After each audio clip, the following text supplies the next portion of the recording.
You'd think yelling Gardy Lou before throwing human waste out your window would be the polite thing to do. I'm your bedtime historian, and tonight you'll tiptoe down a Victorian alley where decency meant dodging airborne chamber pots, and where disease lurked in every puddle you'd rather not think about.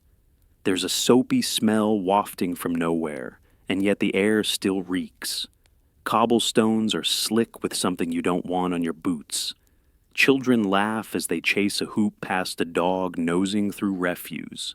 What's that trickle down the side of the lane? Where is it going, and what's already come with it? If this kind of imagery makes you appreciate your modern plumbing, consider liking and subscribing.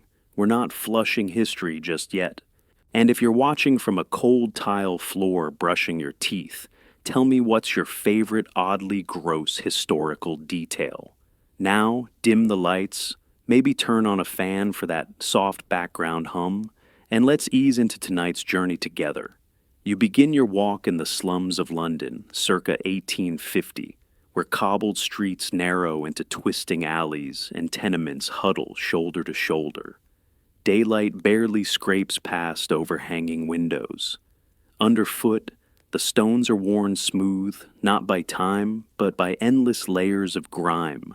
Everything here is too close: windows, bodies, smells. You pass a stooped woman rinsing a rag in water blackened by use. She's not doing laundry, she's cleaning her floor because the night's waste just dripped in from above. Victorian homes, especially in working-class neighborhoods, lacked modern plumbing. Chamber pots were standard even in middle-class homes. And when full, you'd toss the contents out the window. With a shout of Gardy Lou, a mangled borrowing of the French regardez l'eau, as your only warning, human waste would come raining down. By mid-century cities attempted to curb this airborne assault on hygiene.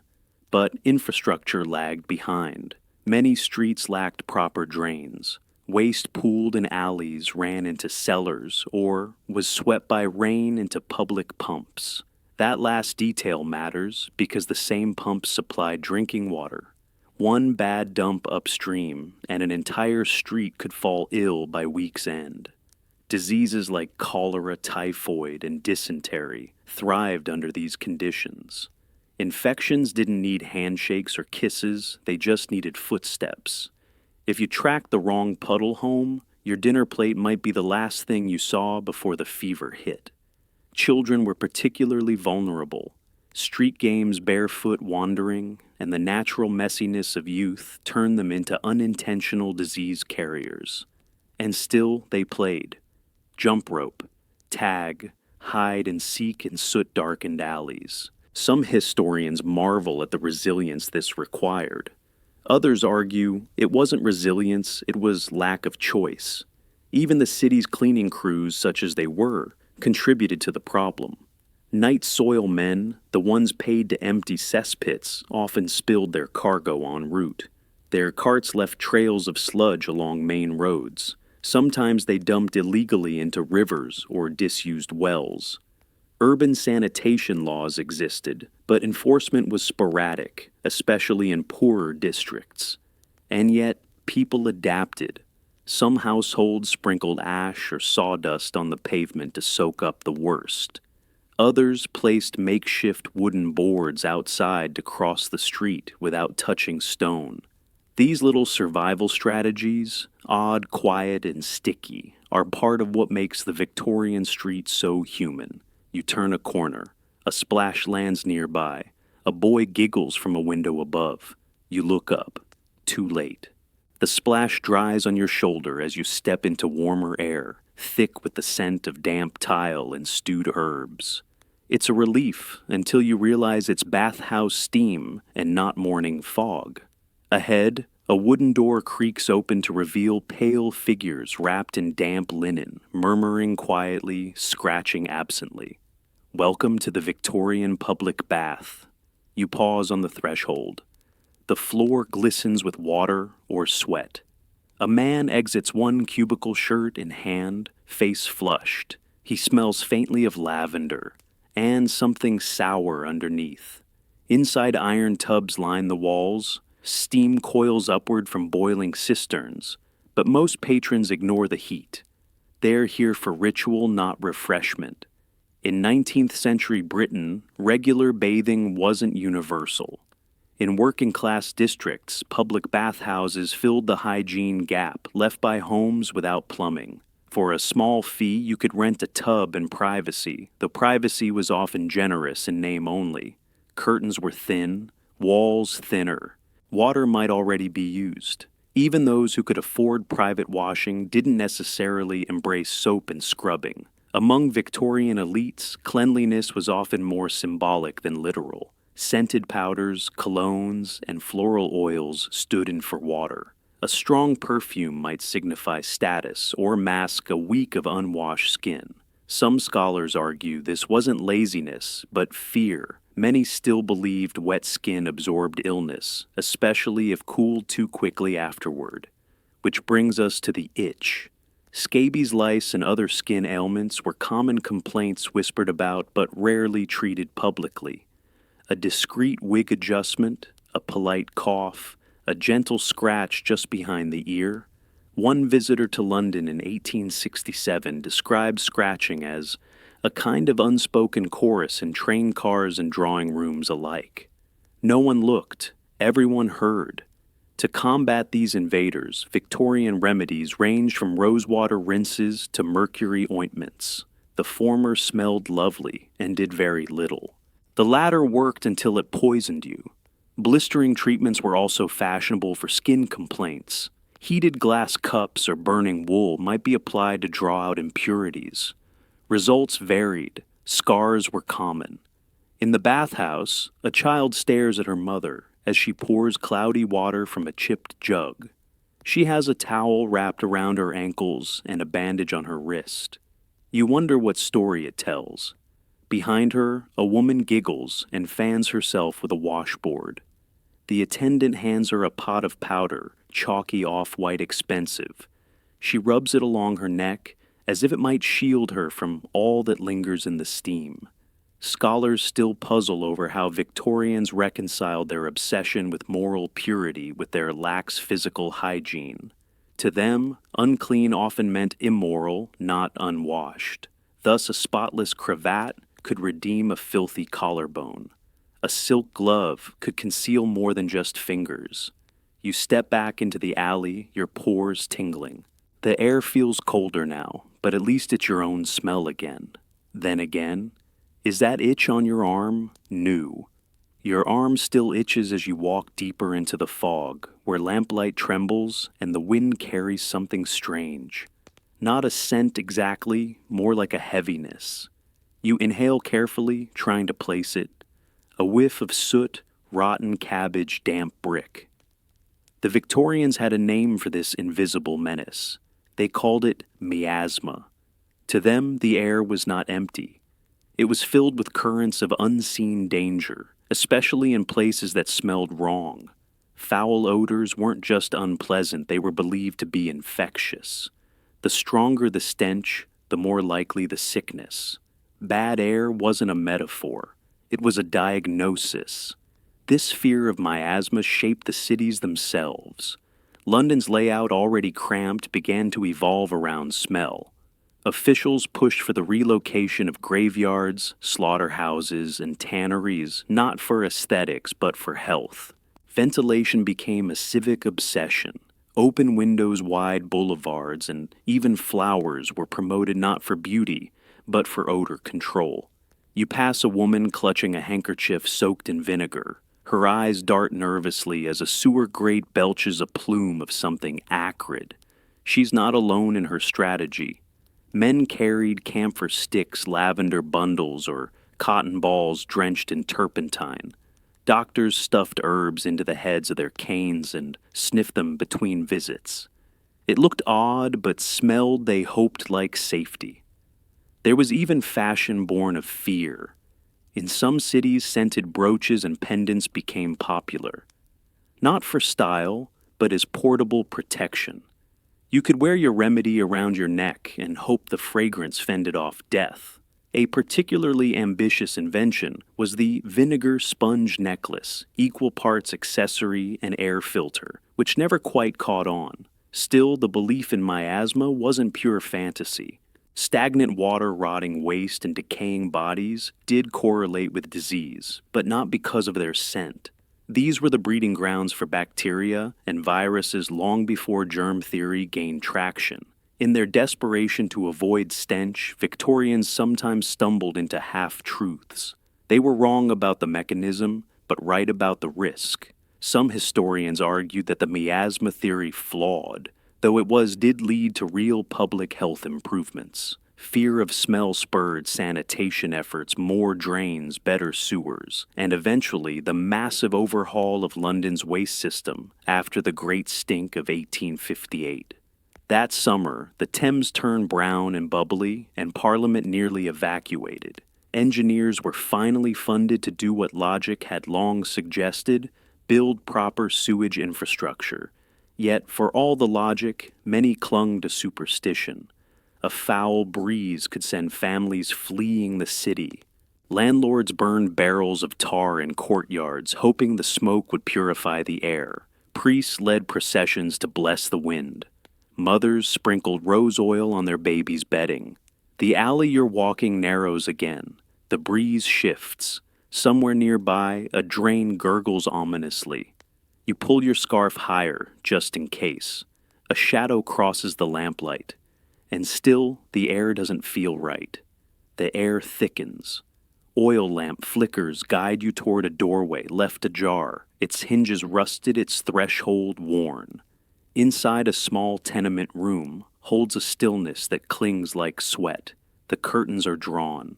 A single candle burns. The father dozes in a chair. The mother leans over a basin.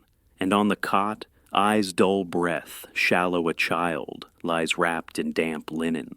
Cholera did not announce itself grandly. It crept in with the water disguised as thirst. The first signs were unremarkable: a bellyache, a sip of foul-tasting tea, a slightly gray complexion. By nightfall, the symptoms intensified: vomiting, cramping, and relentless diarrhea.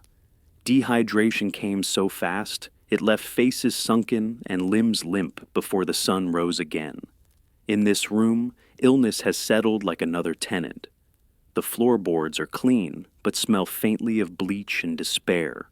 The mother hums softly, her song wavering. She doesn't notice the wax drip from the candle landing dangerously close to the edge of a paper scrap pinned to the wall. It's a prayer, or maybe a recipe. Hard to tell in the half-light. Doctors of the day came equipped with stethoscopes and strong opinions. Many still believed cholera was spread by miasma. They prescribed fresh air prayer, or in some cases opium to quiet the spasms. Some administered mercury or turpentine. Others drained the patient's blood to rebalance humors. Hydration, ironically, was rarely advised. It wasn't fully understood how vital clean water truly was.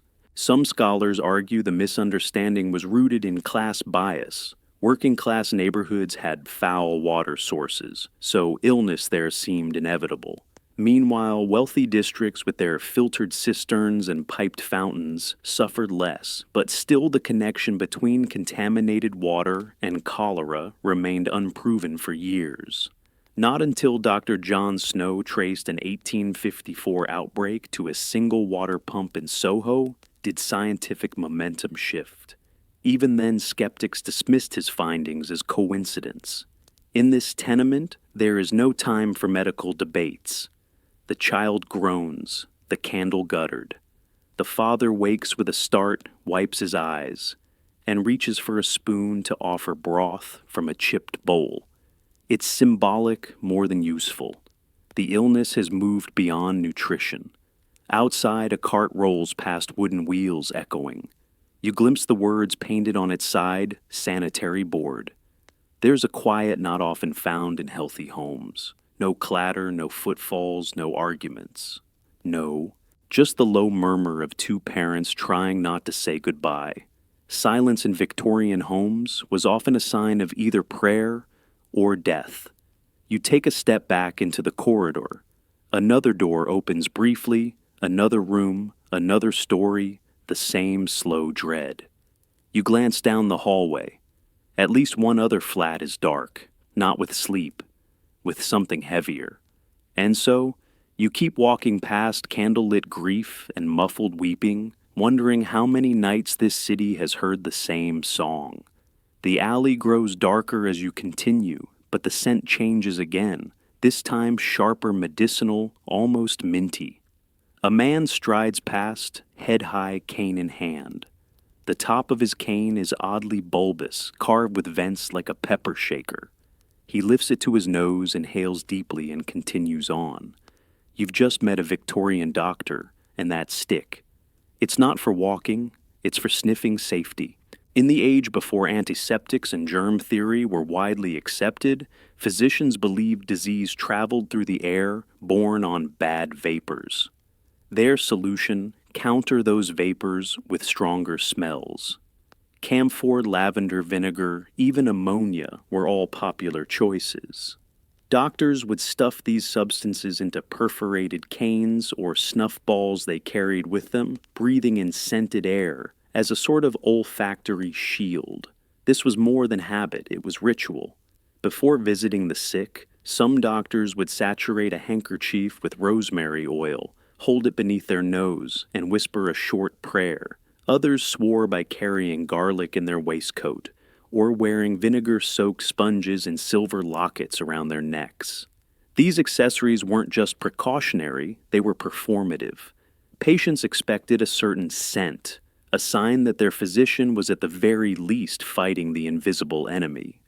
Treatments too often prioritized sensation over science. Leeches were still in vogue, applied to the temples, ankles, even the belly button. Blistering was another go-to. A mustard plaster or heated glass might raise painful blisters, under the assumption that illness would be drawn outward. Better out than in, one doctor famously said, though exactly what was being drawn out was never fully clear. Some physicians favored tonics made from quinine laudanum or brandy. A sniff of lavender might accompany a prescription for arsenic. One London pharmacist famously sold a nervous cordial containing opium rhubarb and powdered pearls. Did it help? Some patients swore it gave them peace, others an upset stomach. Historians still debate whether such remedies did more harm or good. There were, of course, exceptions. A few forward thinkers began to suspect that cleanliness, not just good sense, mattered. These early adopters of germ theory scrubbed their hands between patients, boiled their tools, and frowned upon perfume masks. They were often ridiculed by peers. One hospital director described hand-washing as an unnecessary ritual suitable only for butchers and milkmaids. It would take decades before these views shifted. You pass a small clinic now, its windows glowing faintly. Inside, a doctor leans over a boy coughing into a cloth. The physician reaches into his bag, retrieves a bottle, then another. He hesitates. Eventually, he pours both into a single spoon. The child swallows, winces, and lies back. Somewhere nearby, the man with the scented stick lifts it again to his nose, taking a long, deliberate inhale. You step aside as he passes, and for just a moment, you smell what he does. It's not unpleasant, but it's not safety either. The scent of camphor fades behind you, replaced by a low hum, like wind through glass, or a distant cough echoed down a corridor. You follow the sound through a creaking gate into a modest townhouse. Upstairs, a child tosses beneath thick blankets. A nurse dabs her forehead. Fever again. But is it just measles or something worse? In Victorian homes, childhood illness was so common it became expected. Measles, mumps, scarlet fever, whooping cough each had its turn in the nursery. Parents spoke of them like seasonal guests, unwelcome, yes, but inevitable. If a child survived all their usuals, it was considered a stroke of luck or by some divine favor. Here the fever is high. The room is stifling, window cracked only slightly to avoid drafts. Doctors advised fresh air, yet many still feared letting in the night chill. So The room sits in compromise, partially opened, heavily curtained, pungent with vinegar compresses and menthol salve. The nurse wipes the child's lips again and murmurs something about keeping the lungs from tightening. Treatments were a patchwork of superstition, trial and error, and inherited wisdom. Onion poultices, cod liver oil, goose grease rubbed on the chest. More affluent families had access to imported remedies, powdered quinine clove tinctures, or iron tonics, advertised as suitable for delicate little constitutions. Some even kept sugar plums laced with opium for nighttime relief. Despite the rituals, medical certainty was rare. Was the rash from smallpox or just heat? Was that cough the start of croup or the tail end of a cold? Physicians often disagreed. Some scholars suggest Victorian medicine relied less on diagnosis and more on bedside manner. The confidence with which a doctor declared you would recover could be as soothing as any tonic. In this room, confidence is in short supply. The father stands in the doorway, hat in hand, unsure whether to approach or retreat. The doctor hasn't arrived yet. The nurse says nothing. She just hums an old lullaby, low and steady. You glance around. Toys sit untouched, a wooden horse, a stuffed fox with one eye missing. A bowl of broth grows cold on the bedside table. And by the window, a cluster of dried herbs dangles from a nail lavender yarrow chamomile. Not quite science, not quite magic, but part of the ritual nonetheless. Debates continue over how effective these treatments really were. Some historians argue that open windows and clean linens did more good than the medicines themselves. Others point to the high survival rates of children who were simply kept warm-fed broth and left to rest. But there were always those who didn't wake.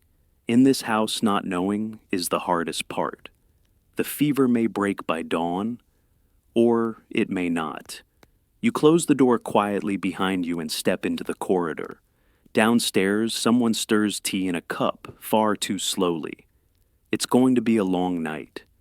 And somewhere in the silence, the child coughs again. The hallway curves and the wallpaper changes. Gone are the comforting florals and children's sketches. Now, iron sconces and heavy doors line the corridor. You've entered a different wing, colder, quieter, and humming faintly with despair. This is not a hospital. It's an asylum. And here the line between madness and infection blurs with every creak of the floorboards. Inside one room, a man mutters nonsense clutching his knees. He has no known family, no diagnosis, just symptoms. Fever, tremors, hallucinations. The staff mark his behavior as deranged. But beneath the surface, something else might be working, a disease slow and hidden with symptoms that mimic madness. Victorian asylums held more than the mentally ill. They also housed the misdiagnosed. Diseases like typhoid neurosyphilis and puerperal fever could cause confusion, agitation, even violence. But without modern tests, these symptoms were often chalked up to hysteria or moral failing. The infected and the insane were housed together not out of cruelty, but ignorance. One woman institutionalized for hearing voices had in fact suffered from recurrent fevers and delirium linked to malaria. Another, committed after childbirth, likely had postpartum psychosis. And syphilis, untreated, rampant, and deeply misunderstood, left behind a trail of patients who could no longer recognize themselves in the mirror. They raved. They wandered. They were locked away. You pass a treatment room. Shelves hold restraint straps and rows of vials. A nurse arranges them with practiced detachment. There's the ever-popular bromide tonic, the infamous water cure tub. And behind a curtain, the silhouette of a patient undergoing what looks like forced hydrotherapy, still silent and shivering. The physicians here debated constantly. Was it disease? Was it nerves? Could madness be cured by cold baths or induced vomiting? Some believed in gentle rest and music. Others prescribed bleeding and blistering. The lack of consensus was staggering. One head doctor insisted that reading novels caused mental decline. Another swore that mustard poultices on the soles of the feet could restore sanity. You step into a day room. A woman rocks quietly in a chair by the window, hands clasped. Her eyes flick toward you and then away. On her lap rests a bundle wrapped in fabric, not a doll, not a blanket, just an imagined child she believes she lost during a fever. No one corrects her, no one really knows. Light slants across the tiled floor, illuminating dust in the air. A piano stands in the corner, keys missing. A nurse taps it absently, playing no melody in particular. Behind her, another patient cries into a teacup. Scholars still debate the balance between cruelty and care in Victorian asylums. Were they hellish warehouses or the best medicine could offer at the time? Surviving records suggest both. For every act of kindness, there's another of neglect. And for many, the institution became a final misunderstood home. The door clicks shut behind you as you leave the ward, and in that echo something feels oddly familiar, like a fever dream that refuses to end. The walls soften around you now, plaster replaced by velvet shadows edged in gold. You've stepped into a very different kind of sick room, one where quiet doesn't mean neglect, and illness is attended by servants, not suspicion. Welcome to the world of the upper-class invalid swaddled in silk and scented with privilege. The room glows gently from a filtered window. Heavy drapes blot out the harsh light, but let warmth seep through. A crystal water pitcher sits untouched. Beside the bed, a silver bell rests delicately on a lace-covered table.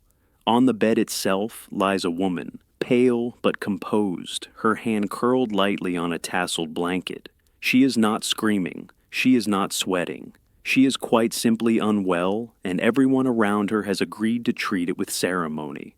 For wealthy Victorians, sickness came with a script. Bed rest was prescribed not only for the sick, but sometimes for the merely sad, the mildly dizzy, or the vaguely displeased. The solution: recline, be pampered, wait it out. Entire rooms were decorated around this ritual of recovery: velvet cushions, fainting couches, satin dressing gowns. Some even installed ceiling mirrors so patients could see themselves recover. Doctors in these households often took a gentler tone. Female patients might be treated for nervous conditions or wandering wombs diagnoses we now recognize as deeply flawed. Still, treatment was respectful, even theatrical. A visiting physician might prescribe Turkish bath salts, champagne, or a trip to the seaside. Occasionally, a trip to bed was the prescription. And once there, patients could remain for weeks or months. Not all gilded cages were comfortable, though. Some patients found themselves trapped by care. Women especially were subject to extended isolation under the guise of rest. One famous case involved a woman confined to her bedroom for a full year, her meals delivered by servants, her correspondence censored for her peace of mind. She recovered slowly, or perhaps she simply gave in. Some scholars note the paradox here. In poorer homes, illness was noisy, rushed, and communal. In wealthy ones, it became a lonely performance. Silence was a virtue. Pain was veiled in courtesy. The chambermaid might find a blood-stained handkerchief and say nothing. A valet might assist with a fainting spell and quietly return the smelling salts to their velvet box. As you move closer to the bed, you spot a small journal on the side table. Inside, the patient has recorded her daily symptoms with impressive neatness. Today, slight headache, improved appetite, vague sense of melancholy. Yesterday's note reads simply, dreamed of lemons. You exit the room with a soft click of the door back into a hall perfumed by beeswax and polished brass. In the parlor below, someone plays a quiet waltz on a harp. The fire crackles. A maid pours tea with surgical precision. Here, illness has a soundtrack, and even decline feels choreographed. But outside the estate gates, a very different sick room waits. You step beyond the estate grounds and into a colder world.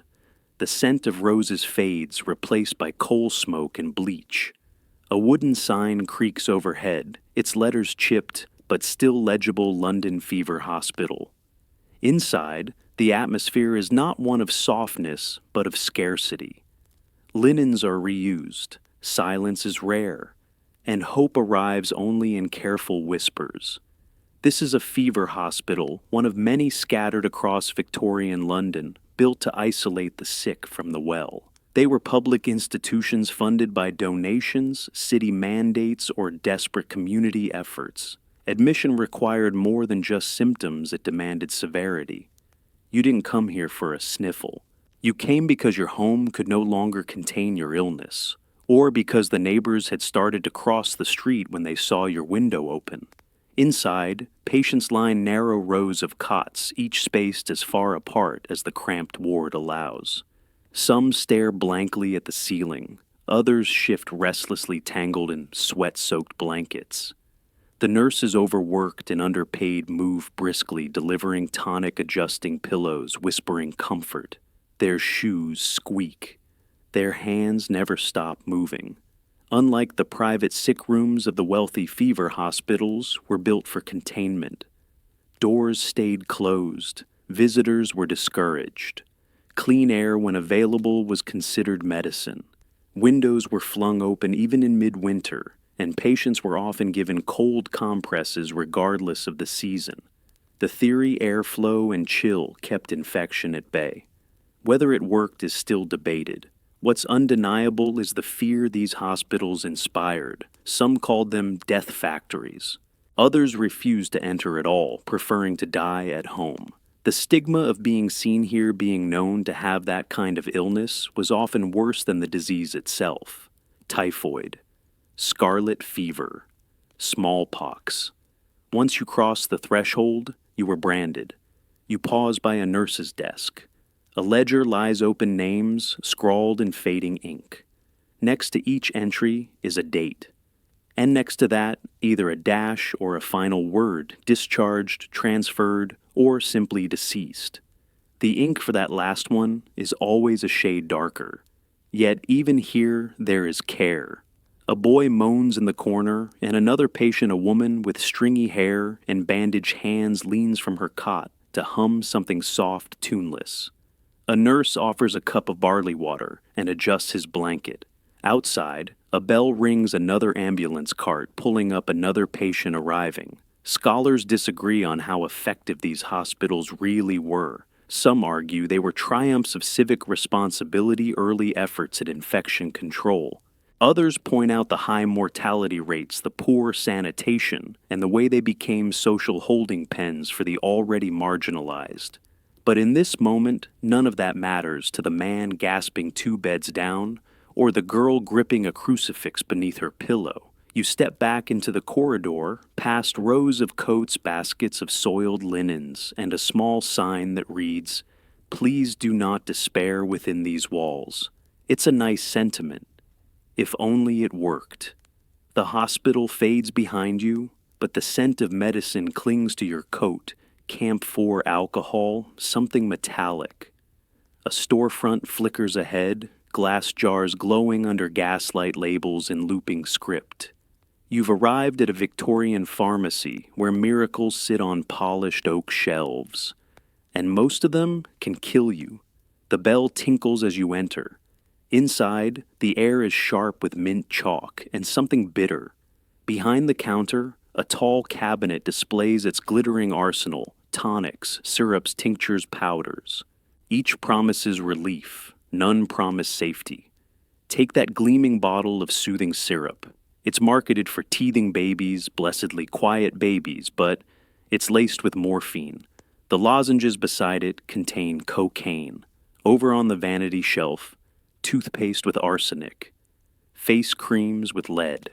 And in the locked cabinet, a curious bottle of invigorating elixir now known to contain uranium.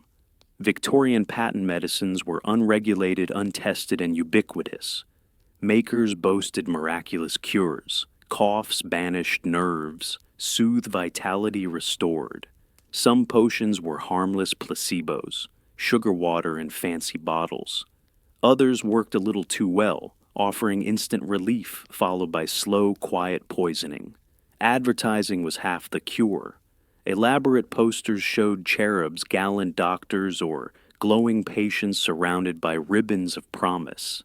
Guaranteed to calm the nerves, fortifies delicate constitutions, restores feminine bloom. The print was beautiful. The ingredients not listed. A customer enters, eyes shadowed, hand trembling. She asks the apothecary for something for the nerves. He nods, retrieves a vial, and drops a wink.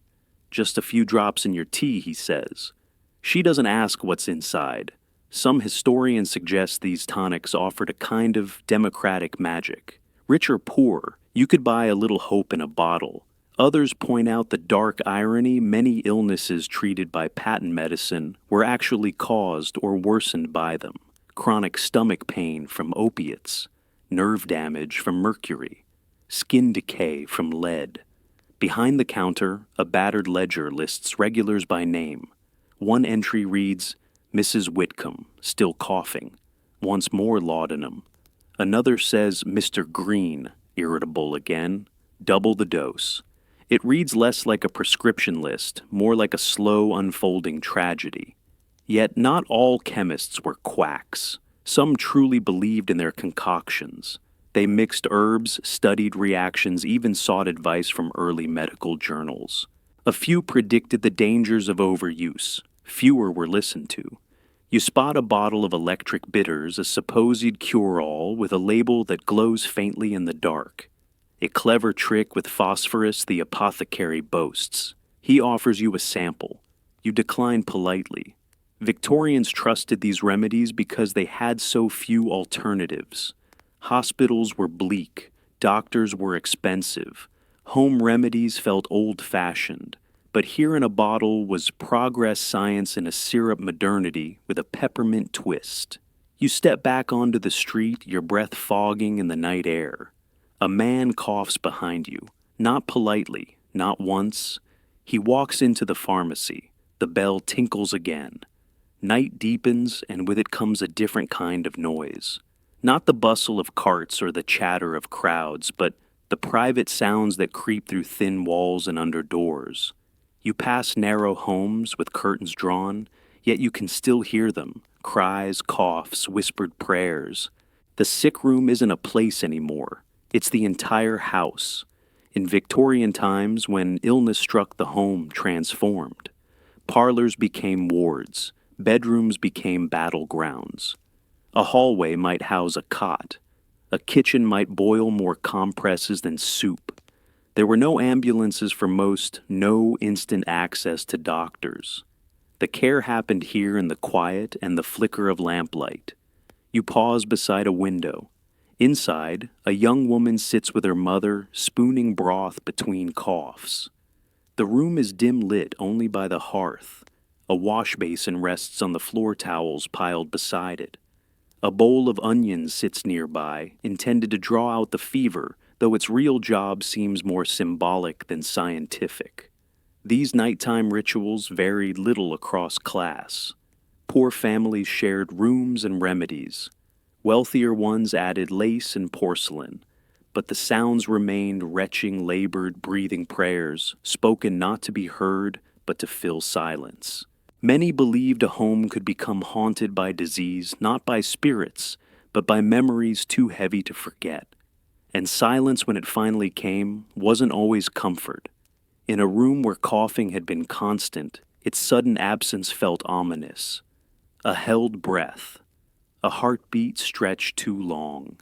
Families learned to recognize the stillness before death and feared it more than any groan or gasp.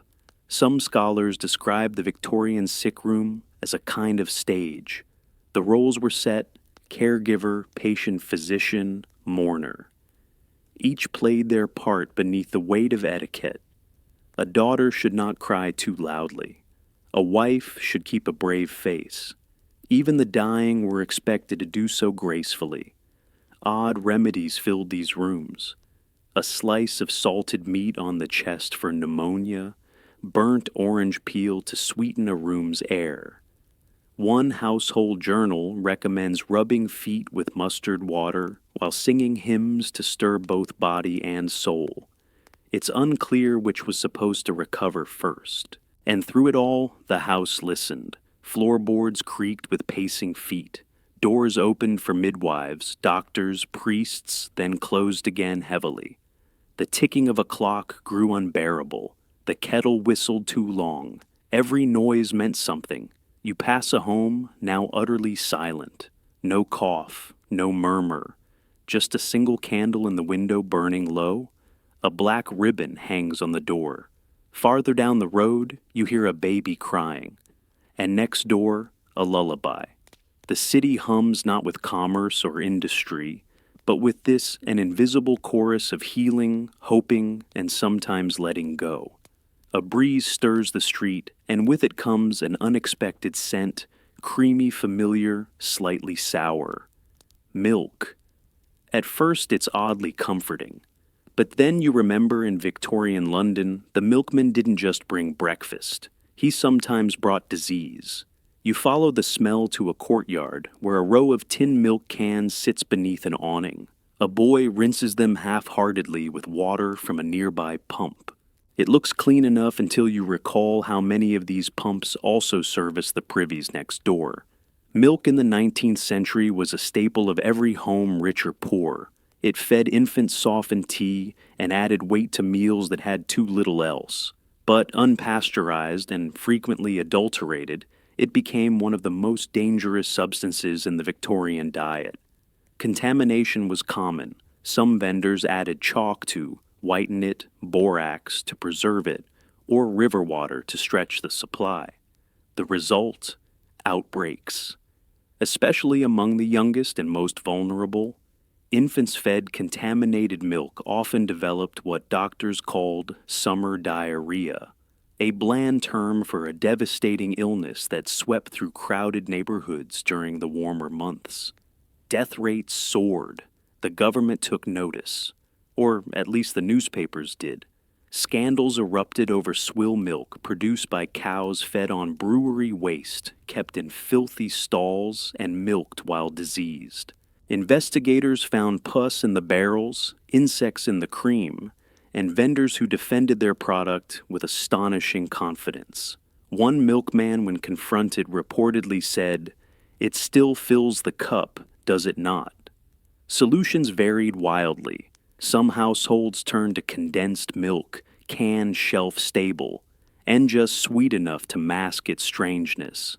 Others boiled their milk before use, though this often changed its taste and texture. A few gave up entirely substituting beer or weak tea for their toddlers. Doctors recommended goat milk. Goats did not always agree. Pasteurization, though available by the late 1800s, was slow to catch on. Many saw it as unnecessary tampering or feared it robbed milk of its natural vitality. It wasn't until the early 20th century that laws mandated it broadly. Until then, each cup was a gamble. You pass a family now seated at a kitchen table. The mother pours milk from a glass bottle into a ceramic cup. She sniffs it, cautiously stirs in some sugar, and hands it to her daughter. The child sips without hesitation. They smile. The moment feels peaceful. But you can't help wondering what's floating in the bottom of the cup. Some historians view the milk crisis as a turning point in public health, a moment when cleanliness stopped being a private virtue and became a civic necessity. Others note how long it took to act, how many children were lost before a solution was adopted.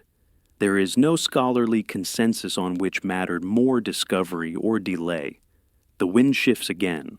One of the milk cans clatters over, spilling its contents into the street. A stray cat sniffs it, then walks away.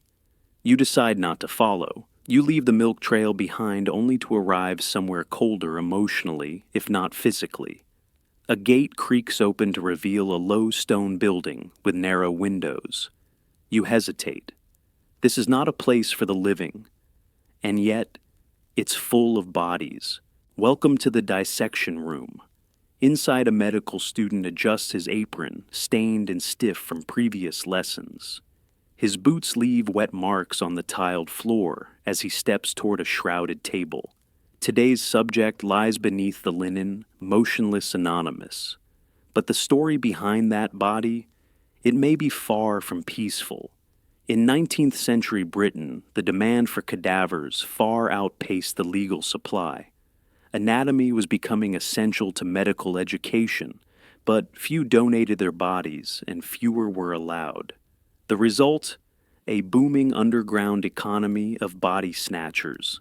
These so-called resurrectionists raided cemeteries under moonlight, prying open fresh graves and hauling corpses over the walls.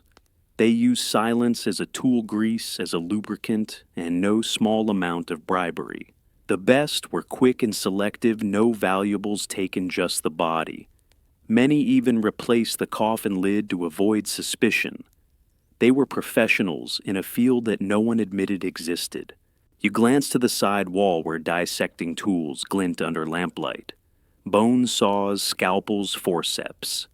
They lie beside notebooks inked with patient script and questionable sketches. A label reads, "Liver of woman, approx. 30, cause debated." Some students sketch it with earnest precision. Others seem more interested in the spectacle. Dissection itself was controversial.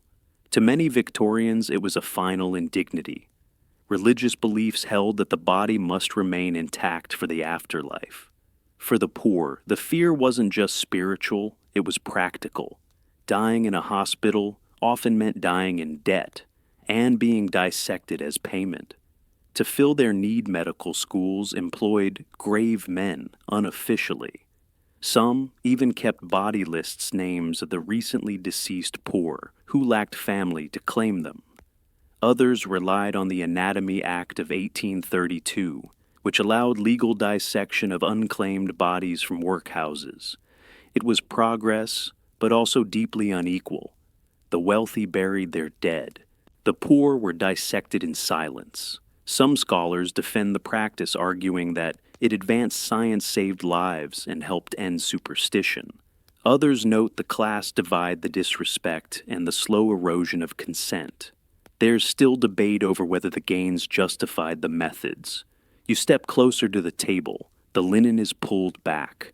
A student leans over the body, muttering terms like sternum and pericardium. Another gags quietly in the corner. The instructor nods approvingly. It's another day in the theater of anatomy. And yes, it was a theater literally. Many dissections were performed in tiered rooms with spectators. Tickets were sold, seats were filled, students learned. So did the curious public. You back out into the hallway, ears ringing with quiet awe and unease. Behind you, a body is catalogued. Ahead, another diagnosis awaits. The hallway turns, regal portraits on paneled walls, footsteps muffled by Persian rugs. You're in a palace now, where even illness is wrapped in ceremony, and though monarchs were not immune to disease, their diagnoses carried the weight of empires. Tonight you find yourself near the bedside of a very particular patient, Queen Victoria herself. Her rooms are elegant but not extravagant. Velvet furnishings, lace-trimmed pillows, and a writing desk cluttered with correspondence. A physician bows stiffly in the doorway, holding a leather bag filled with everything from smelling salts to syringes. His manner is composed, his treatments less so. Queen Victoria suffered a range of ailments throughout her life: migraines, neuralgia, digestive troubles, and overwhelming grief. Her personal physicians, especially the loyal Sir James Clark, prescribed everything from bromide mixtures to electric massage belts. Some of these treatments helped. Others simply made her feel attended to, which was sometimes enough. Royal illnesses weren't just private matters. When the Queen fell ill, rumors swept through the nation. Newspaper columns offered updates. Parliament paused. Even distant colonies held their breath. If she had indigestion, Britain might delay a bill. If she had a cough, entire industries stalled. And yet, for all this attention, Medicine in the palace was no more advanced than in a middle-class home. The difference was tone. Diagnosis was careful. Language softened. No one told the queen she had hysteria. They spoke of melancholy or nerve fatigue. One physician, when asked if she was dying, merely replied, "She is rebalancing." Some historians argue that royal illness helped destigmatize certain conditions. If the queen could grieve publicly, suffer headaches, or wear mourning for decades, then so could her subjects. Others point out that her treatments were often ineffective or dangerous, but set trends nonetheless. What Victoria used, others soon demanded. Sales of chlorodyne soared after it was mentioned in connection with her household. Never mind that it contained morphine and chloroform. You pause by a fireplace. A letter rests on the mantel unopened, addressed to Her Majesty. The ink has begun to fade. A doctor enters, glances at the queen now resting, and places a rose-scented cloth on her forehead. It's more ritual than remedy. Victoria herself was deeply interested in health. She kept detailed notes on symptoms, examined medical illustrations, and corresponded with other royals about their ailments. She once wrote that a sovereign must understand the body, for it governs the soul and the state. And yet even she could not escape the limitations of her era. Her son, Prince Leopold, inherited hemophilia. Her husband, Prince Albert, died young, possibly of typhoid. Despite access to the best care of the age, the royal household was never truly protected. You leave the room as the queen turns in her bed, murmuring something about her diary. Down the corridor, footmen speak in hushed tones. One asks, "Did she take the draft?" The other replies, "She nodded. That'll have to be enough." Even here uncertainty rules. Your steps slow now. The air cools. Curtains grow heavier. Fabrics darken to velvet and crepe. You've arrived at the final stop in this long walk through illness, where treatment ends and mourning begins. A parlor draped in black. A camera poised beside a coffin. And a family standing perfectly still. Death photography may seem macabre today, but in Victorian England, it was an act of love. With death so frequent and sudden, especially among children, photography offered a rare chance to preserve a final image. The subject was washed, dressed, arranged, often sitting upright, propped by hidden supports. Eyes were painted on closed lids, cheeks rouged faintly. A final portrait shared with family and friends. You glance at the scene before you. A girl in white lace rests in a chair, her head tilted slightly, a rose in one hand. Her parents stand beside her, stiff with sorrow.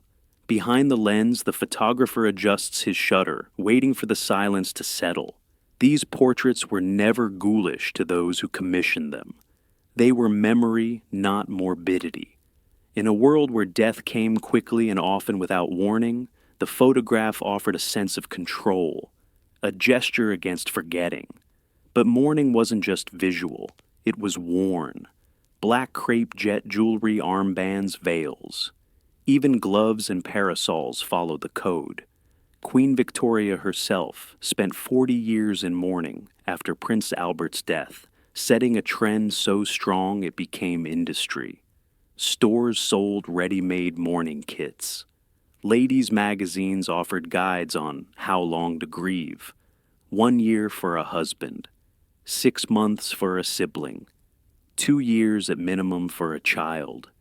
Inside the home, mirrors were covered. Clocks were stopped. Music silenced. And yet, life had to go on. Visitors brought beef tea and quiet condolences. Neighbors left cards edged in black. Some families saved a lock of hair braided and framed. Others kept the last garment worn. Scholars still debate whether Victorian mourning was overly performative or genuinely therapeutic. Was it grief made into habit or habit made into healing?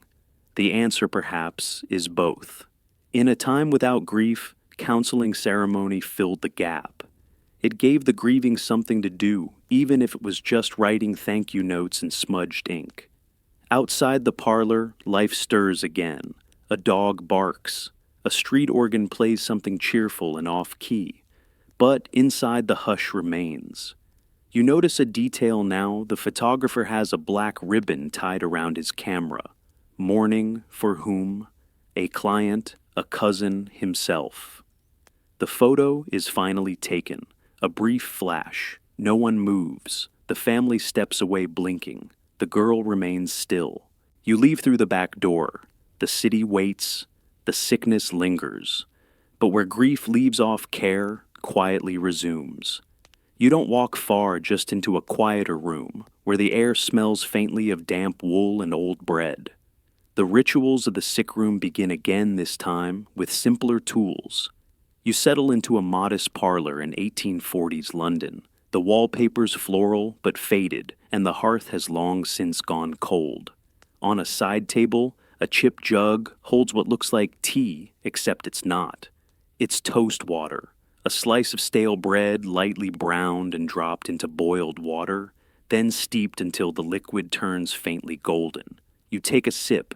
It's tepid, slightly bready, and utterly uninspiring. And yet, this was once a go-to remedy for everything from stomach upset to general weakness. Toast water belonged to a category of treatments known as invalid cookery meals for the sick and delicate. The Victorians loved anything bland, especially if it could be consumed quietly and without drama. There was a kind of virtue in flavorlessness. Eating was not for pleasure, it was a moral duty. But when the fainting spells came, and they did often, a different approach was needed. Enter the burnt feather. Ladies in tight corsets overheating in crowded drawing rooms would swoon to the floor. Servants or concerned onlookers would quickly light a feather on fire and waft the acrid smoke beneath the victim's nose. It worked much like smelling salts, shocking the system into wakefulness. Feather smoke was convenient, portable, and always on hand, especially in households that plucked their own pillows. Medical historians are still debating just how effective these methods truly were. Some argue that the placebo effect played a powerful role, especially in an era where the line between medicine and ritual was thin. Others believe these practices were more symbolic than therapeutic, a performance of care more than a cure. And yet, there's something strangely tender in the image, a quiet room, a flicker of firelight, a cup of toast water, cradled between trembling hands. It might not heal you, but it told you someone cared enough to try. Now, trade the burnt feathers for bold color swatches. You're not in the kitchen anymore. You're in a softly lit bedroom with crimson drapes, red flannel sheets, and a patient bundled in what looks like Santa's winter wardrobe. It's not a fashion statement, it's medicine. Or rather, the Victorians thought it was. Victorian doctors and patients alike were captivated by the notion that color, specifically red, could influence health. A pale child might be swaddled in red flannel to draw vigor back into their cheeks. A weak-hearted gentleman could be advised to hang crimson wallpaper and wear a ruby waistcoat. To the modern eye, it seems arbitrary. To the Victorian mind, it was logic painted in bold tones. This wasn't just aesthetic preference, it was inspired by emerging ideas about light energy and the unseen forces thought to govern the body. Color therapy, as we might call it today, blended spiritualism, early psychology, and a pinch of old-fashioned wishful thinking.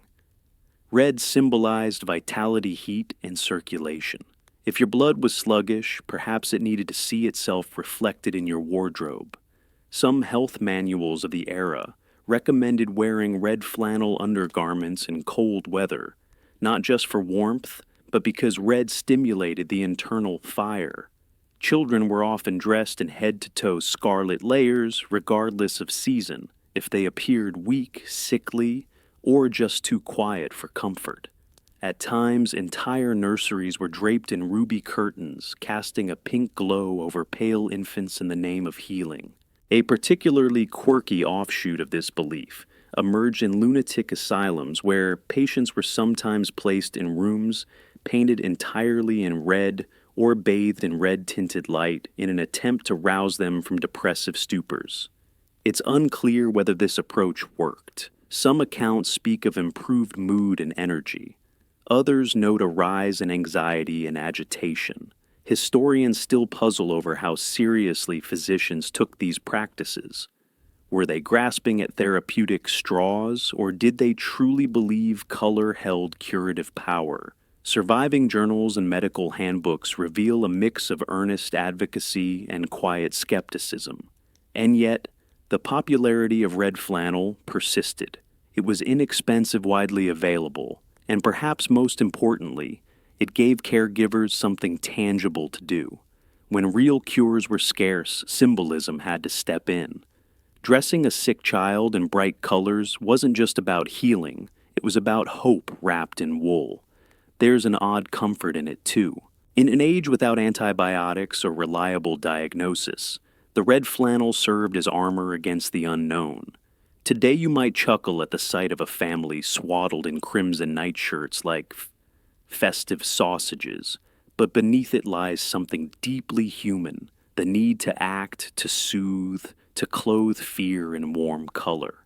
So you sit beside the fire, wrapped in a red shawl, wondering if maybe the Victorians were onto something. The heat feels real, the symbolism strangely satisfying. You close your eyes, just a minute longer in the warm red glow. The flicker of firelight fades into something far more unsettling, the wet, earthy sound of something being mashed. In the corner of a modest kitchen, a mortar and pestle grind away not spices, but snails. The resulting goo is mixed with sugar strained and stored in a glass bottle labeled simply snail syrup. You stare at it horrified and curious. A small spoonful was once a standard treatment for coughs, especially in children. The logic, if we can call it that, was borrowed from earlier folk traditions and Greek humoral theory. Snails were considered moist and cooling, ideal for calming inflamed lungs and scratchy throats. They also symbolized regeneration, thanks to their ability to retreat, repair, and re-emerge. So when your child had a cough that wouldn't quit snail syrup, it was slippery, sweet, and probably a little crunchy if poorly strained. But why stop at snails? In some homes, especially among the rural poor, another remedy found its way into the medicine cabinet: mouse paste. Yes, actual mice. Dead ones. Crushed bones and all, and mixed into a thick grayish pulp that was sometimes applied as a poultice or even ingested.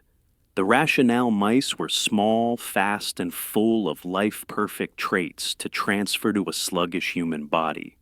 Or so the theory went. This wasn't entirely fringe behavior.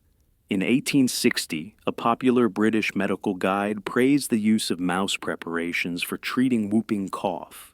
Wealthier families might refuse such things on aesthetic grounds, but the idea traveled widely. Apothecaries kept recipes on hand, some even advertising their own improved versions.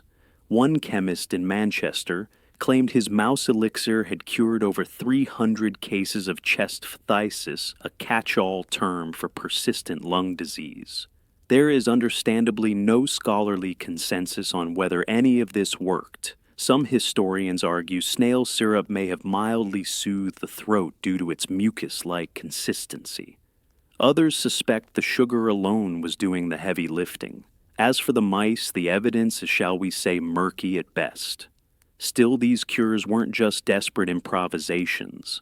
They reflected a worldview where nature was both pharmacy and metaphor. If frogs could draw out fever, as we'll see later, and onions could prevent plague, why shouldn't a mouse or its ghostly essence carry some curative power? To modern ears, it sounds like a witch's brew, but to Victorians, it was earnest medicine. And perhaps even more crucially, it was a story. A narrative of action and transformation. Your child is sick, and here's what you do. Find a mouse, grind it down, and fight illness with the very spark of wildlife.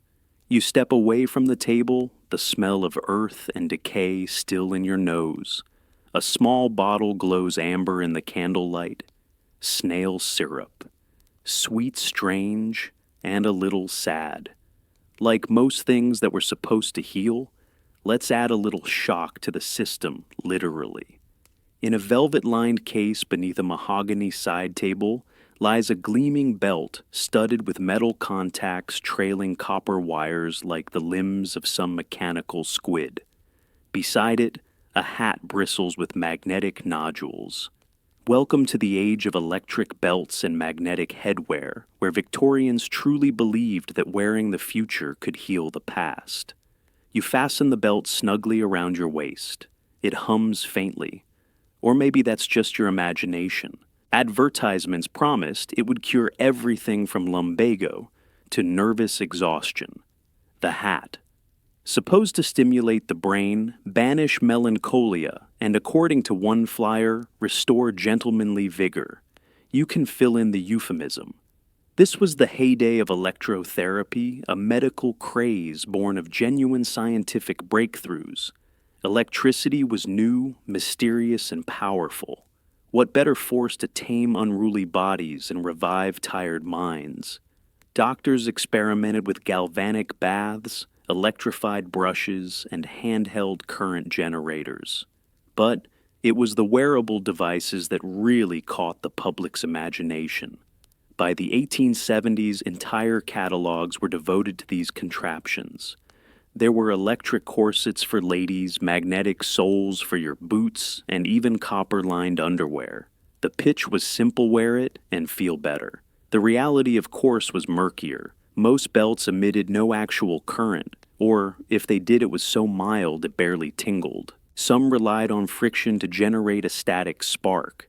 Others were simply metal and cloth, charged only with hope, and yet they sold by the thousands. Patients wrote glowing testimonials. Some claimed to feel warmth and relief within hours.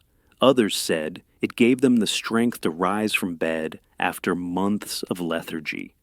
Historians still debate whether this was placebo genuine benefit or simply coincidence. A few studies of the time noted mild improvements in circulation, perhaps due to the constriction, not the current. Then there's the question of fashion. Electric belts became a kind of medical chic. Society women would attend wellness salons, wearing discreet galvanic accessories under their crinolines. Men displayed their belts proudly, like a knight might show off a new breastplate. This wasn't just therapy, it was a lifestyle. There were dangers, of course. Crude designs occasionally caused burns or triggered fainting spells, and the claims became ever more extravagant. One company promised its belt could cure deafness. Another insisted their magnetic hat improved spelling. Skeptical doctors warned against quackery and copper, but the public was electrified. In retrospect, it's easy to scoff. But imagine living in a world with few answers and fewer cures.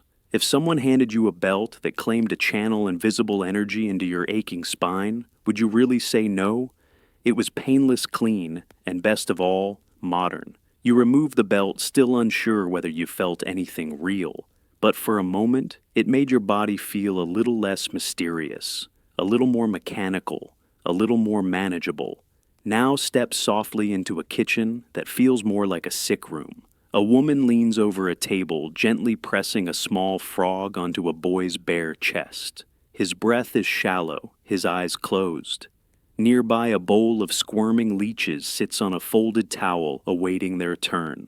You've just arrived at the crossroads of nature desperation, and one of history's most persistent medical beliefs, that illness could be drawn out, sucked, drained, or coaxed from the body.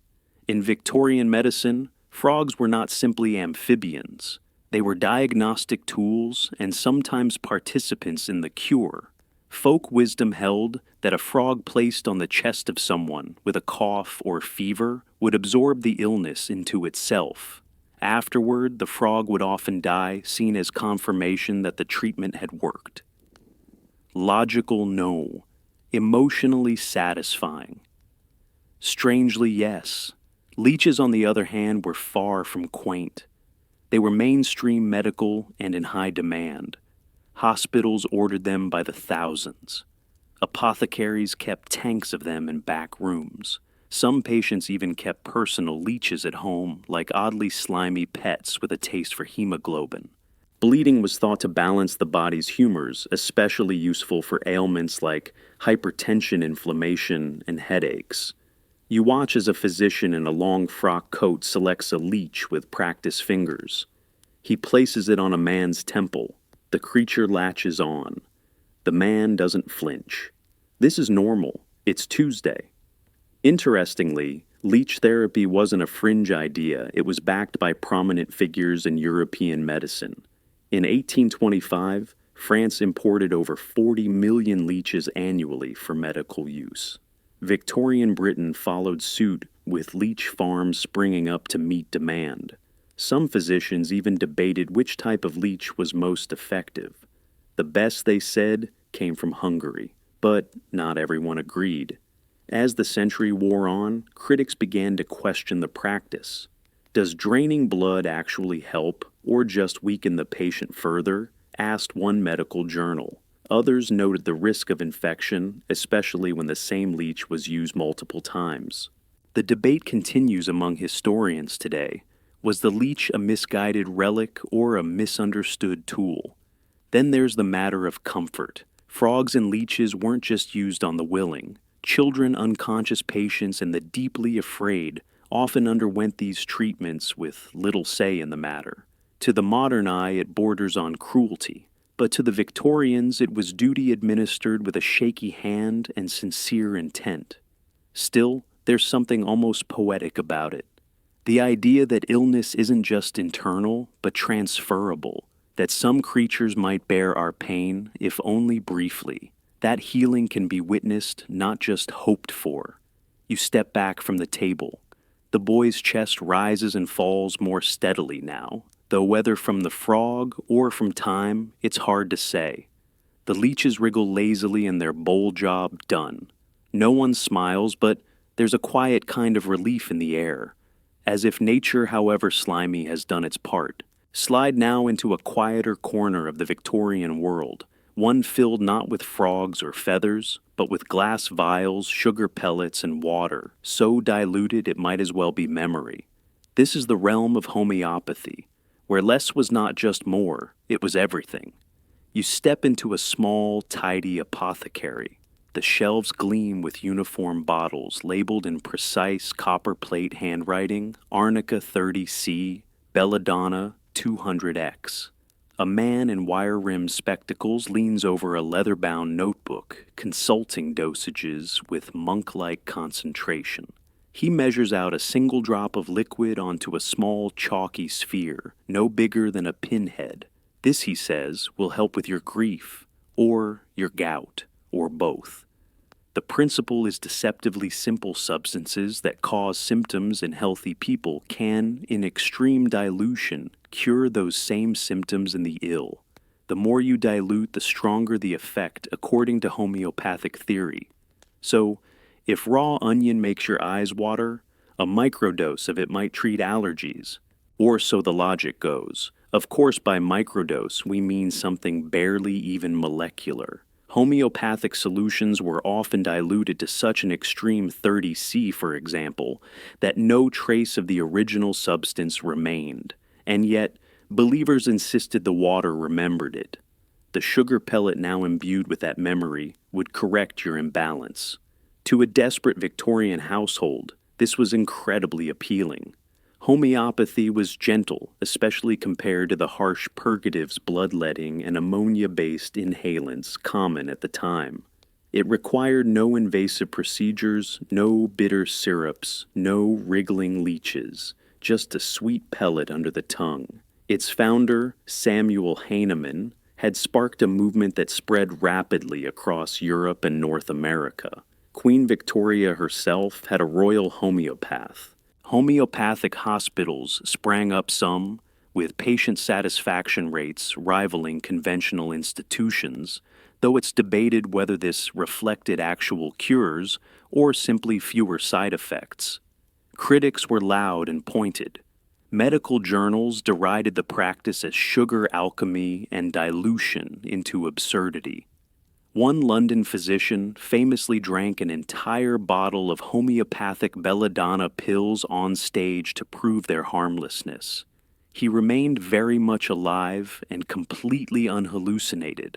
Still others argued that the placebo effect could not be discounted, especially when administered by a kind, attentive practitioner. Unlike rushed and grim-faced doctors of the time, homeopaths often spent an hour or more listening to each patient's full story, emotional, physical, and otherwise. Sometimes being heard was half the cure. Historians still debate the role of homeopathy in public health. Was it a gentle con, a sophisticated placebo, or perhaps an early acknowledgement that patient care is as much about ritual and belief as it is about chemistry? You look again at the sugar pellet dissolving quietly on your tongue. It tastes of nothing, and yet there's a calm in the act, the measuring, the taking, the waiting. Maybe healing begins not in the cure, but in the choice to believe it's possible. The soft hiss of steam draws you next to a curious contraption in the corner of a drawing room. A tall, barrel-like cabinet made of polished wood and brass hinges sits quietly against the wall. Its door creaks open to reveal a padded bench inside, and just enough room for one seated human neck, protruding from the top like an oddly placed trophy. Welcome to the vapor bath, part spa, part spectacle, and according to the Victorians, surprisingly curative. You step inside and sit. The door latches gently around your shoulders, leaving only your head exposed. An attendant drops a handful of dried herbs, lavender, mint, and something vaguely mossy into a copper basin below. A hissing puff of steam swirls upward. Soon your legs are damp, your skin slick, and your thoughts drifting somewhere between relaxation and mild alarm. This is wellness 19th century style. Vapor baths were all the rage among Victorians looking to cleanse their bodies, invigorate their systems, and purge mysterious toxins, a word they loved almost as much as we do today.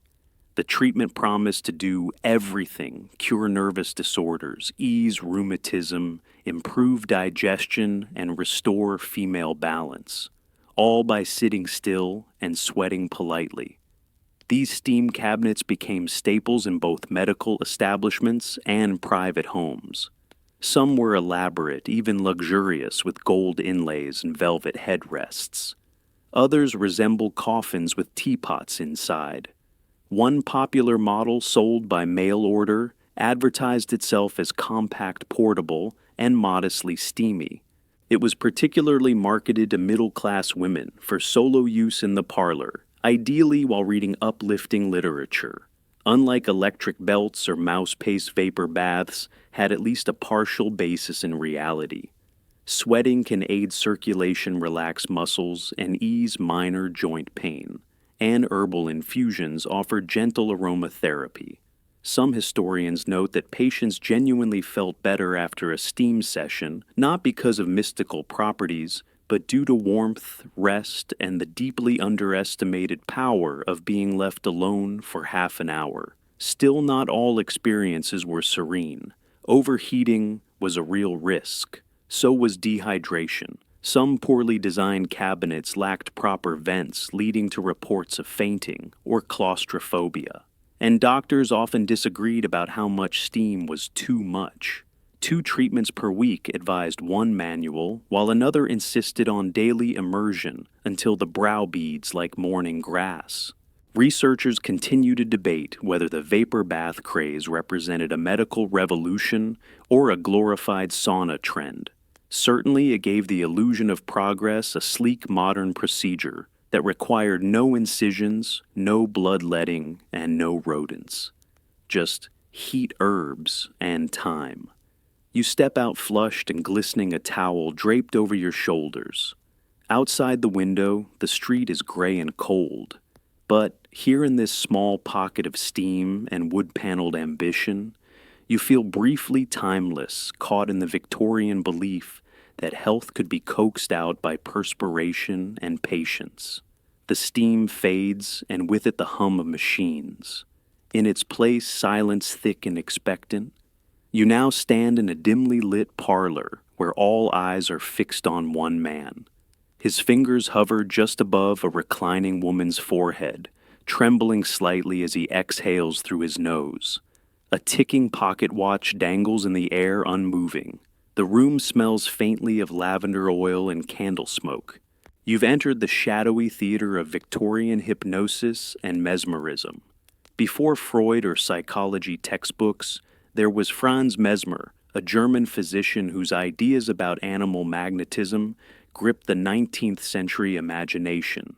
Though Mesmer himself died in 1815, his methods lived on and evolved, drawing curious Victorians into trances and dreams. Practitioners claimed they could cure paralysis, hysteria, sleeplessness, even heartbreak, just by manipulating invisible forces that flowed between people. Some mesmerists used dramatic gestures, arms sweeping like theatrical wizards. Others, particularly in drawing room sessions, preferred quiet focus. A still gaze slow circles over the patient's body, whispered instructions. The woman before you now begins to breathe more deeply. Her eyes flutter. Her fingers twitch. A few minutes more, and she is out neither fully asleep nor awake, caught in a suggestible limbo the Victorians found irresistible. To modern ears, it sounds dubious, but in an age with few effective treatments for mental illness or chronic pain, hypnosis, then called mesmeric sleep, offered a rare alternative that didn't involve purging bleeding or animal-based ointments. Plus, it was oddly dignified. No screaming, no force. Just the promise of relief through willpower and belief. These sessions weren't limited to parlors either.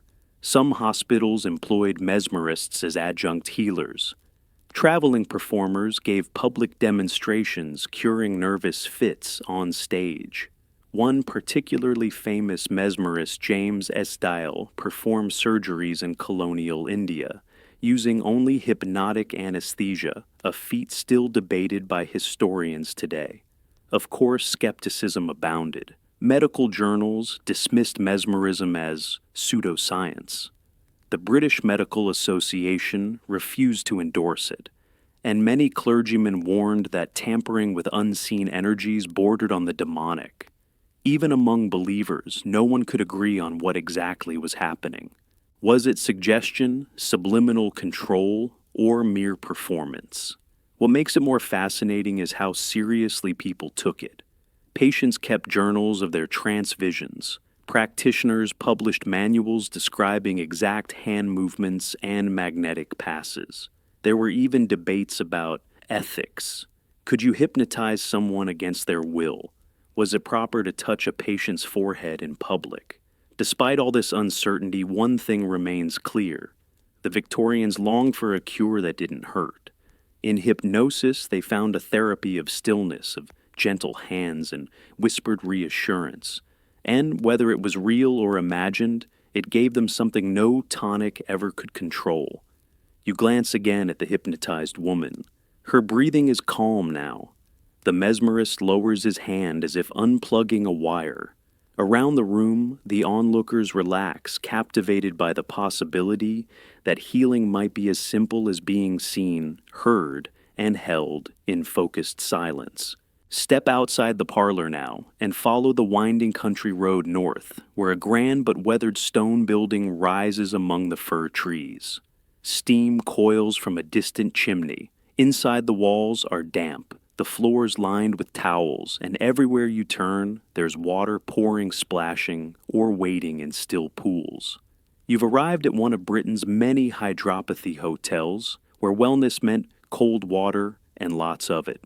Hydropathy, sometimes called the water cure, promised healing through bathing, soaking, splashing, and even being wrapped in wet sheets.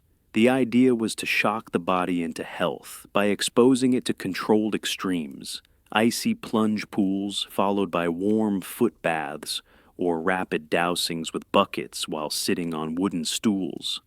Practitioners swore it would revive the nerves, purge impurities, and awaken the vital force within. You're shown to a simple chamber with a narrow bed.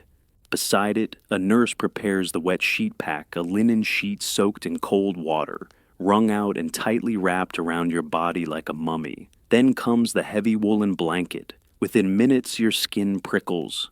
The cold moves from sharp to numbing to oddly pleasant. Your body begins to sweat in defiance. This wasn't just a fringe treatment. Entire resorts were built around hydropathy. The most famous was Ben Ridding in Yorkshire, nicknamed the Water Palace, where wealthy patrons could alternate between brisk walks in nature and even brisker plunges into icy tubs. There were others in Matlock, Malvern, and Ilkley, each with their own flavor of damp determination. What drew people to these aquatic institutions? For one, hydropathy rejected the harsh drugs and leaching still common in urban hospitals. It offered a gentler, if chillier, alternative. It also came wrapped in nature, clean air, and fresh food. A week at a hydro hotel promised not just detox, but spiritual renewal. The water healed body and soul, or so the brochures claimed. Yet not everyone was convinced. Traditional doctors scoffed at the trend, calling it torture in disguise. Newspapers published cartoons of well-dressed ladies being chased by buckets of water. Still, enrollment soared. Letters from patients described miraculous recoveries from insomnia, arthritis, melancholia, and more. Was it the water or the rest? Some scholars argue the real medicine was the enforced pause. No stress, no industrial smog, just damp silence and time to reflect. Hydropathy wasn't limited to England. Across the Atlantic, American sanitariums adopted similar regimens. One, founded by John Harvey Kellogg, would go on to invent breakfast cereal as part of its dietary reforms. But that's another strange tale. For now, you emerge from your sheet cocoon, skin-flushed eyes heavy. You're offered a sip of warm barley water and guided down a hallway lined with wicker chairs and quiet conversation. Outside, the hills roll gently, the streams trickle endlessly. You begin to understand the appeal, not the cure, but the ritual, the return to something elemental. Healing here means water falling, folding, wrapping, washing. And maybe in some odd, cold way it works. Let your feet carry you down from the damp hills and into a cramped but fragrant shop along a colonial trade street. Baskets of dried roots, colorful powders, and mysterious glass vials line the shelves. A hand-lettered sign in the window reads rhubarb, cola, nux, vomita, best prices in town. You've just entered the Victorian apothecary, where empire met illness, and the cure often came from half a world away. The Victorians, ever fascinated by the exotic, eagerly imported medical ingredients from their far-flung colonies. Chinese rhubarb, prized for its laxative strength. Indian nux vomica, dangerously potent and laced with strychnine, used to stimulate the nervous system. African cola nuts, chewed to fight fatigue and said to quicken the pulse. Each item came with a story, a mystique, and sometimes a hefty markup. Behind the counter, the apothecary, part pharmacist, part folk healer, measures out a powdered root with careful hands. He tells you with quiet confidence that the rhubarb came overland through Persia, traded for glass beads and silver buttons, that it was used by emperors and monks, that its bitterness purifies not just the stomach, but the spirit. But how did these remedies actually enter Victorian households? Often through patent medicines, mass-marketed tonics and elixirs, brightly labeled and full of imperial flair. A popular one, Dr. Holloway's universal pills, promise to balance bile, soothe nerves, and invigorate the blood, thanks in part to its eastern herbs. Advertisements glowed with illustrations of elephants, jungle leaves, and dusky maps. The message was clear. Mystery equals potency. Medical historians remain divided on the ethics of this. On one hand, colonial botanicals expanded the European pharmacopoeia dramatically. On the other, they were often exploited with little credit or benefit given to the indigenous systems that developed them. Chinese and Indian herbal knowledge was filtered through a Victorian lens, stripped of context, and sold as exotic novelty. There's also the question of effectiveness.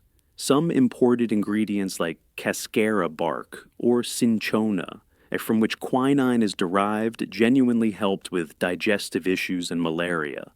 Others, like Nux vomica, danced dangerously close to poison. The line between cure and toxin was thin and often ignored in favor of profit. Still, you can't help but marvel at the shelves. Each jar tells a tale of ship voyages, caravan routes, deals struck under lanterns and plants plucked from sacred groves. The shop becomes a small museum of global medicine, curated by empire but haunted by omission. You purchase a small vial of powdered kola nut, wrapped in brown paper and string. The apothecary thanks you in clipped tones, then returns to counting out rhubarb stems.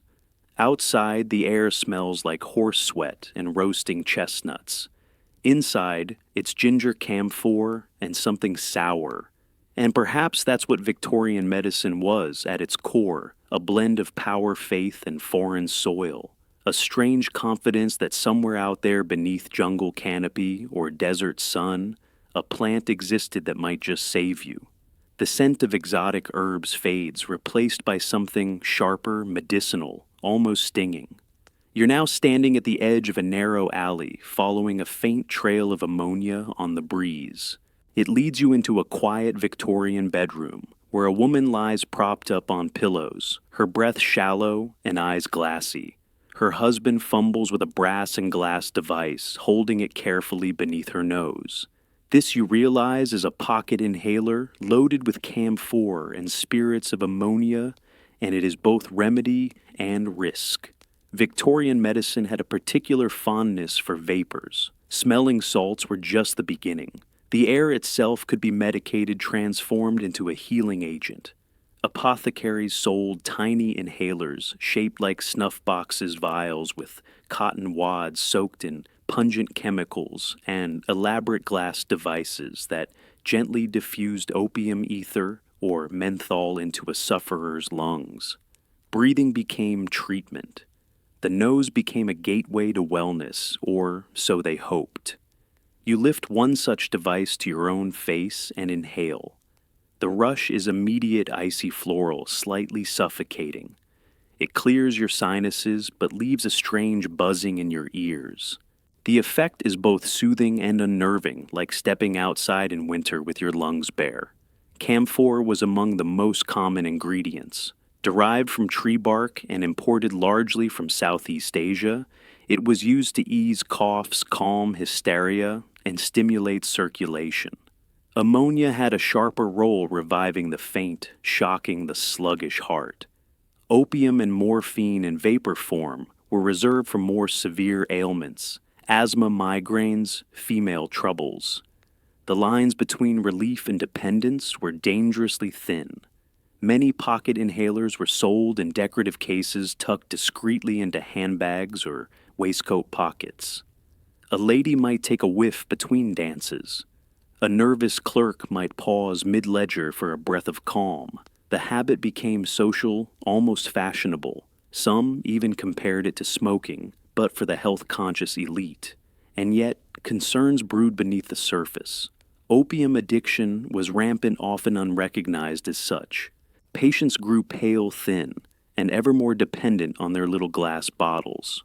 Children were dosed with laudanum vapors to help them sleep. Debates flared in medical journals. Were these vapors healing or harming? Was the rush of ease worth the slow decline? Some doctors praised the inhalers for providing fast-targeted relief, especially for respiratory illnesses, where conventional medicine struggled. Others warned that the very organs these vapors aimed to soothe were the ones being damaged most. There is no scholarly consensus on the net benefit of these devices, but what's clear is this: the Victorians believed deeply in the power of breath. They sought to transform the air itself into therapy, to bottle wind and calm and exhale their troubles. As you set down the inhaler, the room seems clearer, cooler. The woman on the bed stirs slightly, eyes fluttering open.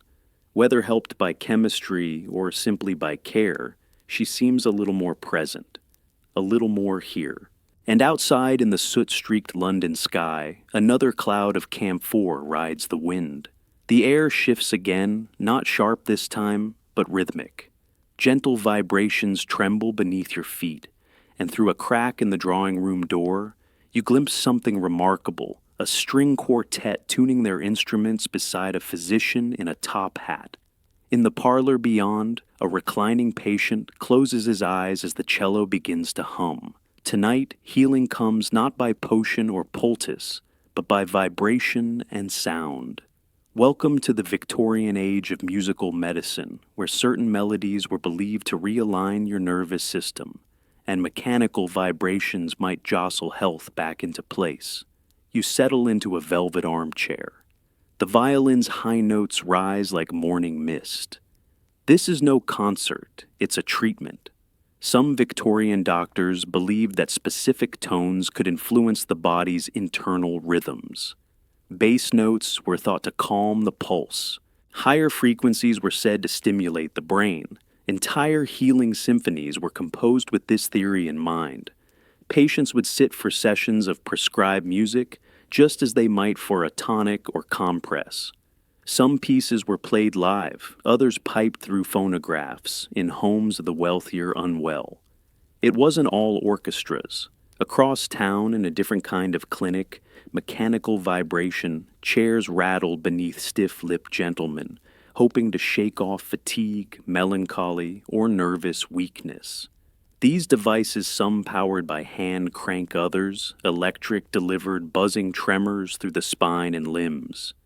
Manufacturers claimed they could improve digestion, circulate sluggish blood, and even cheer the mood of the melancholy. In essence, shake the sadness out. Women, too, were treated especially for what doctors delicately called female nervous disorders. One such device, marketed as the harmonic chair, promised to restore natural equilibrium through a combination of pulsing rhythms and gentle hums. That's as specific as the instruction manual dared to be. Was there truth in the tune? Historians remain divided. Some argue that music therapy provided real psychological benefits, soothing anxiety, lifting mood, and creating a sense of ritual care. Others note the lack of medical evidence, calling the treatments respectable placebo. But even skeptics admit music at the very least made illness quieter. It's also worth noting that not all melodies were welcome. One asylum reportedly banned certain compositions, after noting increased agitation among patients exposed to overly martial tunes. Apparently Beethoven's Fifth could be too invigorating. You glance back to the quartet. The physician nods at a particularly soft cadence. This apparently is the moment of therapeutic climax.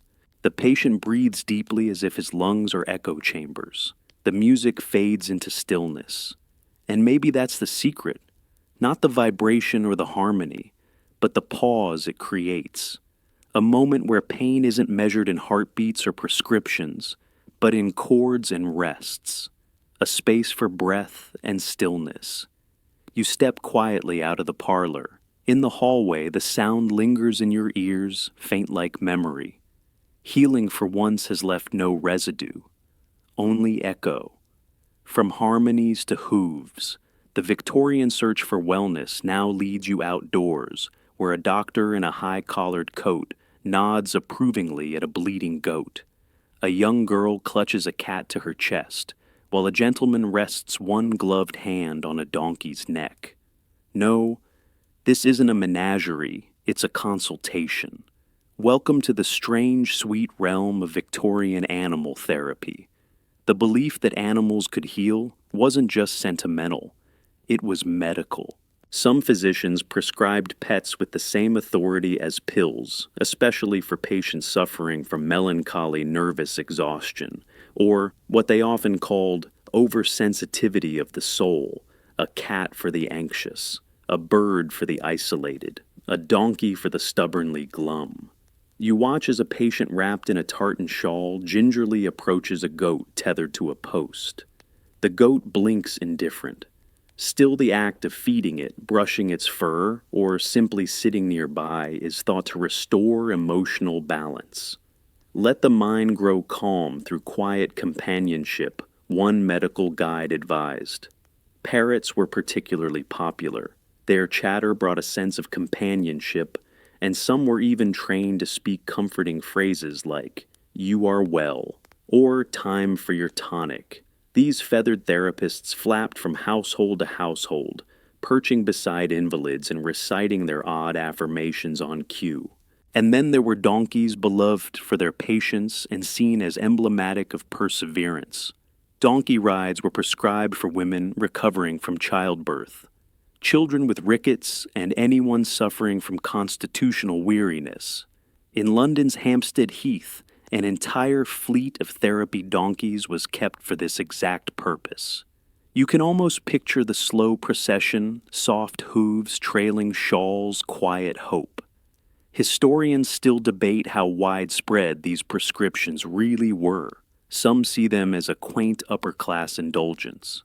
Others argue that animal therapy crossed class lines, especially in rural areas where a family goat or dog might be the most comforting presence in a home. Surviving casebooks describe patients brightening visibly after time with their assigned animal, though few dared to call it a cure. The Victorians weren't the first to believe in animals as healers. Medieval texts mention cats sleeping beside the ill to draw out fever. Ancient Romans recommended petting dogs for melancholy. But in the 19th century, these old ideas were reframed in clinical terms, becoming part of a growing curiosity about psychology, emotion, and environment. Some critics dismissed it as sentimental nonsense. Others warned that animals carried disease or might distract patients from more serious treatments. Still, many doctors insisted the benefits were real, even if they couldn't explain why. One physician simply wrote, "No tonic acts faster than the honest gaze of a loyal beast." You step back as the donkey flicks its ears unbothered by medical theory. The cat purrs in the girl's lap, utterly content. And for a moment, the clinic feels less like a place of treatment and more like a gentle ark floating quietly on the uncertain waters of Victorian health. Step back indoors now, into a spotless Victorian kitchen that smells faintly of boiled beef and overcooked oatmeal. At the center of the table, steaming in a delicate china cup, sits a strange and sacred elixir beef tea, not soup, not broth.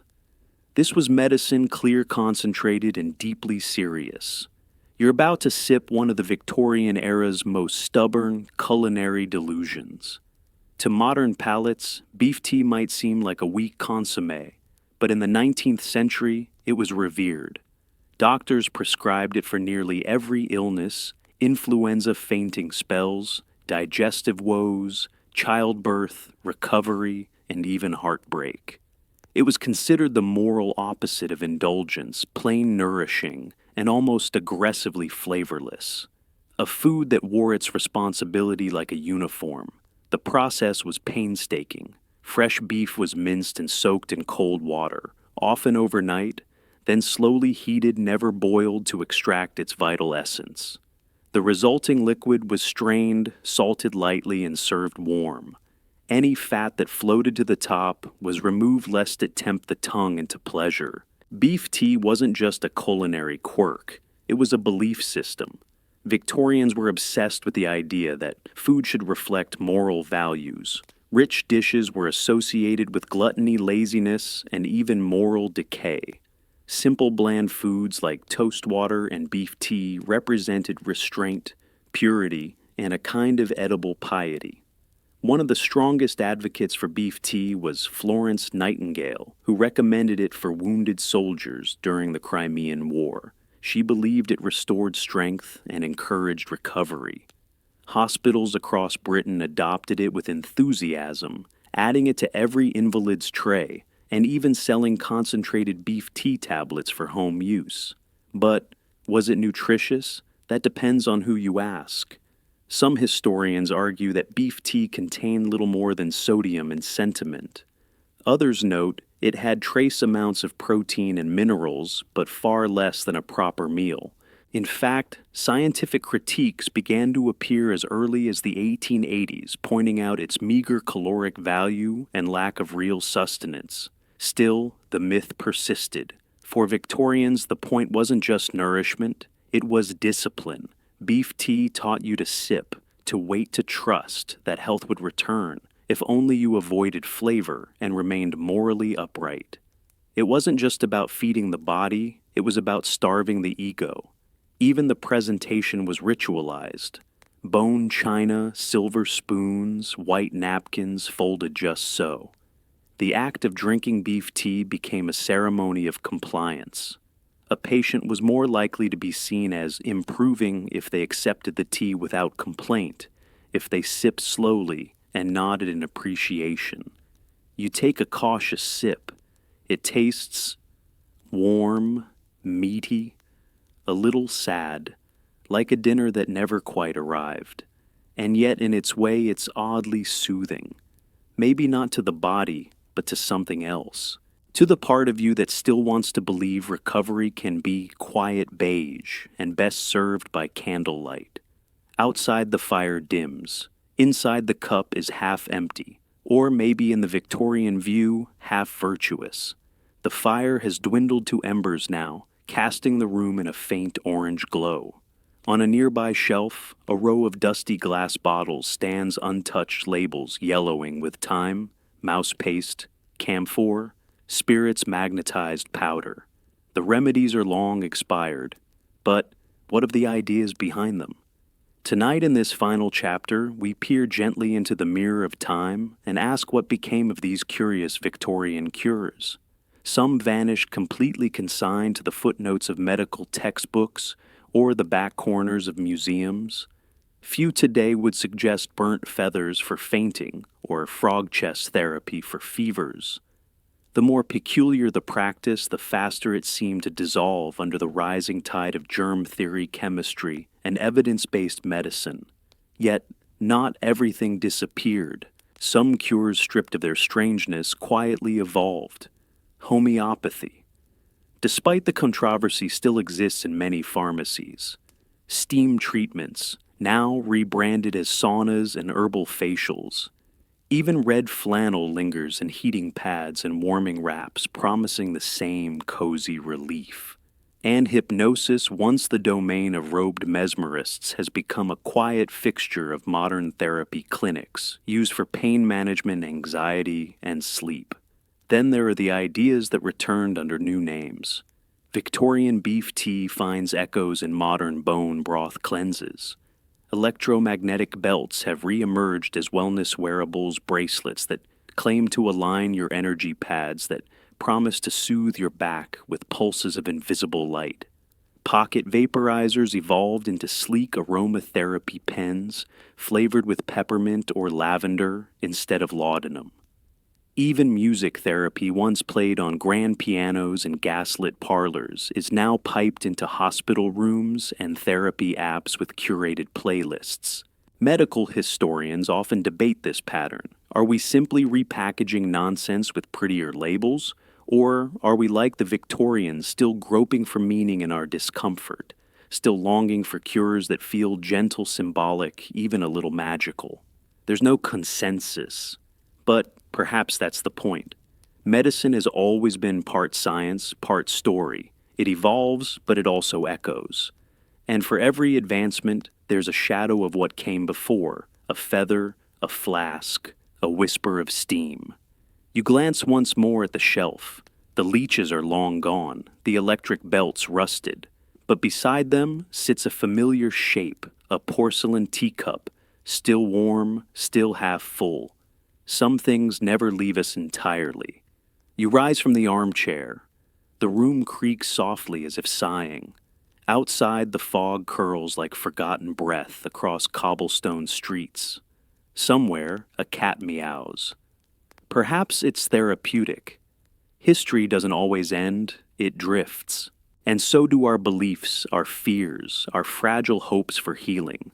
The Victorians may be gone, but their strange remedies still murmur beneath the surface of our creams, our teas, our rituals of wellness. They believed. And in small ways, so do we. So, now the fire has gone out. The streets are quiet, the apothecaries are closed, the red flannel folded the donkeys stabled for the night. Strange as their methods may seem, the Victorians remind us of something oddly comforting, that the human need to do something, to care, to act, to believe, has always outweighed the certainty of whether it works. They wrap their illnesses in rituals. We do the same. Our supplements, our scented oils, our apps and affirmations, they're not so different from toast water and snail syrup. All of it in the end is a story we tell our bodies you're being looked after. So take one last breath. Let the oddities fade. You've wandered through a time when a puff of smoke was a medical event, when a musical note could mend the soul, and when even a mouse could carry the weight of a cure. The world is quieter now. And if you'd like to return to stories like this, you can always subscribe quietly, of course. But before you drift off, tell me, where are you? What time is it, and which forgotten cure made you raise an eyebrow tonight?